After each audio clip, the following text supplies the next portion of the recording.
दोस्तों आज की जो मैं कहानी आपको सुनाने जा रहा हूँ वो वाकई में आपको हैरान कर देगी। जो पति और पत्नी का जो रिश्ता होता है वह वाकई में एक पवित्र रिश्ता होता है, प्रेम से भरा हुआ होता है। लेकिन दोस्तों इन दोनों रिश्तों के बीच में अगर कोई तीसरा व्यक्ति आ जाता है तो जिंदगियां वाकई में बर्बाद हो जाती है और एक न एक या तो हत्या हो जाती है या फिर दोस्तों तलाक का नौबत आ जाता है। और आज की कहानी में भी कुछ ऐसा ही होता है दोस्तों।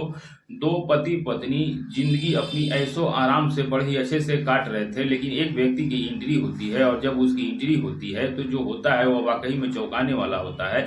पूरा बताऊंगा, बस लास्ट तक बने रहिएगा और देखिएगा। नमस्कार दोस्तों, इस वीडियो को लाइक जरूर कर दीजिएगा और चैनल को सब्सक्राइब करना बिल्कुल मत भूलिएगा। वीडियो को शुरू से लास्ट तक देखिएगा, उसके बाद कमेंट दीजिएगा। दोस्तों आज की जो ये सच्ची घटना है, उत्तर प्रदेश में लखनऊ एक शहर लगता है और यहीं पे रवि जिसकी उम्र 26 साल होती है, एक लड़का था दोस्तों जो कि पढ़ाई लिखाई करके बैंक में नौकरी पा चुका था और बैंक में ही नौकरी करता था। लखनऊ में उसकी ड्यूटी लगी थी तो वहीं पे रहा करता था और अब इसका लखनऊ में ही गांव में ही इसका घर लगता था। तो दोस्तों जब घर पे छुट्टी में जाता है तो घर वाले बोलते हैं कि बेटा आप शादी कर लो, काफी समय हो चुका है, नौकरी भी मिल चुका है। तो रवि को भी लगता है कि क्यों ना शादी कर लूं। और घर वाले बगल के ही गांव में एक रीमा नाम की लड़की होती है जो कि पढ़ी लिखी होती है, उससे शादी तय कर देते हैं। दोनों की शादी हो जाती है। अब जैसे ही शादी हो जाती है तो 6 महीने जैसे ही बीतता है तो रवि बोलता है कि रीमा को भी मैं अपने साथ लखनऊ ले जाना चाहता हूं। तो घर परिवार वाले बोलते हैं कि नहीं, उसे घर पर ही रहने दो, थोड़ा टाइम बीतने दो, एक दो बच्चे हो जाएंगे तब अपनी पत्नी को लखनऊ ले जाना। तब रवि दोस्त को बोलता है कि मैं लखनऊ में सुबह शाम को मुझे खाना बनाना पड़ता है, फिर ड्यूटी जाता हूँ, 8-9 घंटे ड्यूटी में लग जाता है, बहुत ज़्यादा काम पड़ जाता है। और अगर रीमा वहाँ पर रहेगी तो खाना वगैरह बना देगी, जो रूम घर का काम है जो कर देगी, तो मुझे थोड़ा आराम मिल जाएगा। तो घर वाले भी सोचते हैं कि इतना दिन तो अकेले ही बनाता था, तो अब शादी हो गई है तो क्यों ना रीमा साथ में चली जाए। अब घर वाले इजाजत दे देते हैं तो रवि रीमा को लेकर के लखनऊ में आ जाता है। वहीं पे किराए पर रूम ले लेते हैं। सब कुछ सही चल रहा था, पति पत्नी प्रेम पूर्वक रह रहे थे। रवि डेली सुबह ड्यूटी जाता था और संडे को छुट्टी रहा करता था। सब कुछ सही चल रहा था, खुशी पूर्वक रहते हैं। थोड़ा समय और बीतता है, रवि पैसे कमाता है तो वहीं पे सोसाइटी में खुद का फ्लैट खरीद लेता है और जब फ्लैट खरीद लेता है तो उस फ्लैट में लोग शिफ्ट हो जाते हैं। तो अब दोस्तों वहाँ पे और ऐसो आराम की जिंदगी थी। और रीमा दोस्तों रूम पे खाना बनाना और तो कोई काम थे नहीं, केवल सिर्फ खाना बनाना, कपड़े धोना और जो छोटे मोटे काम रहते थे इधर उधर को वही करती थी। और रवि जो था दोस्तों वो ड्यूटी चला जाता था। रवि जो था दोस्तों वो सिर्फ ड्यूटी जाता और ड्यूटी से घर आता और उसे और कोई चीजों से मतलब नहीं था। लेकिन रीमा जो थी वो बाहर सब्जियां भी लाने जाती थी, जो भी काम होता था वो खुद करती थी और रवि का काम सिर्फ ड्यूटी जाना और ड्यूटी से आना होता था। अब ऐसा ही समय बीतता है। रवि देखता है कि सोसाइटी में सभी लोग दूध खरीदते हैं खाने के लिए। तो रवि सोचता है क्यों ना मैं भी दूध लगा लूं। तो एक लड़का होता है रोशन नाम का, जिसकी उम्र तकरीबन 22-24 साल होती है।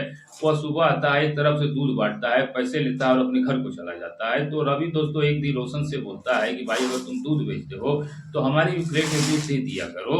तो अब दोस्तों रोशन बोलता है कि ठीक है भैया। अब जब दोस्तों रोशन ऐसे बोलता है तो उस दिन से दूध लगा देता है। और अब रोशन जैसे ही आता है रोज के रोज, तो एक तरफ से सोसाइटी में एक तरफ से दूध बांटते हुए चला जाता है और फिर दोस्तों अपना डिब्बा उठाकर घर को चला जाता। ऐसे ही सिलसिला चल रहा था। लेकिन दोस्तों अब कुछ समय जब और बीतता है तो उसके बाद रोशन जब दूध तो बांटता है, लेकिन पूरे सोसाइटी में जब दूध बांट लेता है तो सबसे लास्ट में रवि के घर पे जाकर दूध देता था। इसका कारण दोस्तों ये था कि रवि के घर पे जब जाता था तो रीमा अकेली रहा करती थी और रीमा जो थी वो बहुत ज्यादा बातें किया करती थी रोशन से। तो अब इस बात करने के चक्कर में रोशन को बहुत ज्यादा लेट हो जाता था। एक दो बार सोसाइटी वाले बोलो भी कि तुम वही बात करते रहते हो, हम लोगों को लेट में दूध क्यों देते हो। तब रोशन उसी दिन से विचार करता है कि जब मैं सब जगह दूध दे दूंगा तब जाकर रीमा के यहाँ दे दूंगा, ताकि बात भी करूं तो लेट ना हो और लोग गुस्सा ना हो। अब ऐसे ही दोस्तों सिलसिला चलता रहता है। रोशन जो था और रीमा जो थे वह दोनों एक दूसरे से घंटों घंटों बात किया करते थे, क्योंकि रीमा जो थी वो घर पे अकेली रहा करती थी और रवि जो था वो सुबह में ही 8-9-10 बजे बैंक काम करने चला जाया करता था। तो रीमा घंटों घंटों से रोशन से बात किया करती थी और अब धीरे धीरे दोनों की नजदीकियां बढ़ने लगती है और दोनों एक दूसरे से प्यार करने लगते हैं। दोनों एक दूसरे के साथ शारीरिक संबंध में लिप्त हो जाते हैं। तो अब रोशन जो था वो डेली के डेली आता सब जगह कॉलोनी में दूध बांटने के बाद लास्ट में रवि के घर पे रोशन दूध लेके जाता और दूध देता और वहीं पे घंटों रहता, चाय पीता, शारीरिक संबंध बनाता, उसके बाद घर चला जाता। अब दोस्तों कहते हैं ना कि कभी गलत काम छिपता नहीं है। तो एक दिन ऐसा होता है कि एक बूढ़ा व्यक्ति रवि से बोलता है कि रवि, ये जो दूध बेचने वाला है, मैं कोई झगड़ा नहीं लगा रहा हूँ, लेकिन ये जो रोशन है दूध बेचने वाला, ये तुम्हारे घर पे सबसे लास्ट में जाता है और घंटों घंटे तुम्हारे घर के अंदर रहता है। अब देख लो तुम्हारे घर की क्या स्थिति है। अब दोस्तों रवि जाता है अपने घर और अपनी पत्नी से कुछ नहीं बोलता है। उसके बाद दोस्तों वह एक दिन ड्यूटी जाता है और ड्यूटी से ही फोन करता है कि रवि रीमा के पास फ़ोन करता है और कहता है कि मुझे कंपनी के काम से बाहर जाना है और लगभग 7-8 दिन के लिए मैं घर नहीं आऊँगा और 7 से 8 दिन के बाद मैं घर आऊँगा। तुम चाहो तो अपनी बहन या मम्मी को अपने घर पे बुला लो, क्योंकि तुम अकेली रहोगी। तो रीमा कहती है, नहीं कोई बात नहीं, मैं अकेली रह लूँगी, आप जाइए।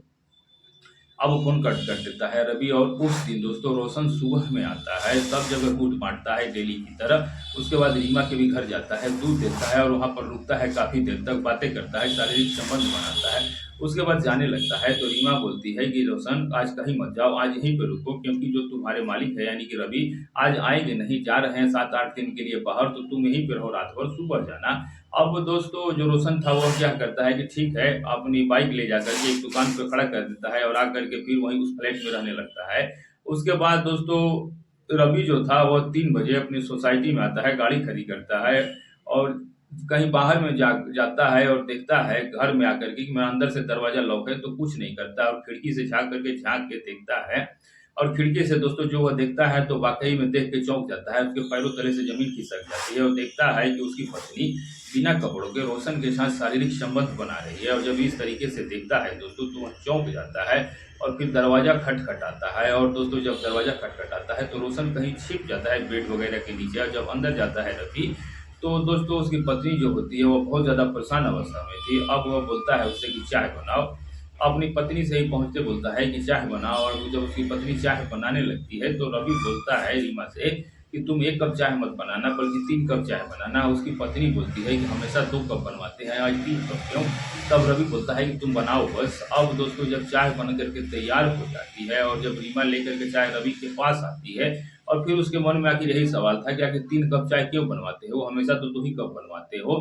तब दोस्तों रवि बोलता है कि 3 कप इसलिए कि जो बेड के नीचे छिपा है इसको भी पिलाना है, और इसको बोलता है कि बाहर आ जाओ, मैंने तुम्हें देख लिया है।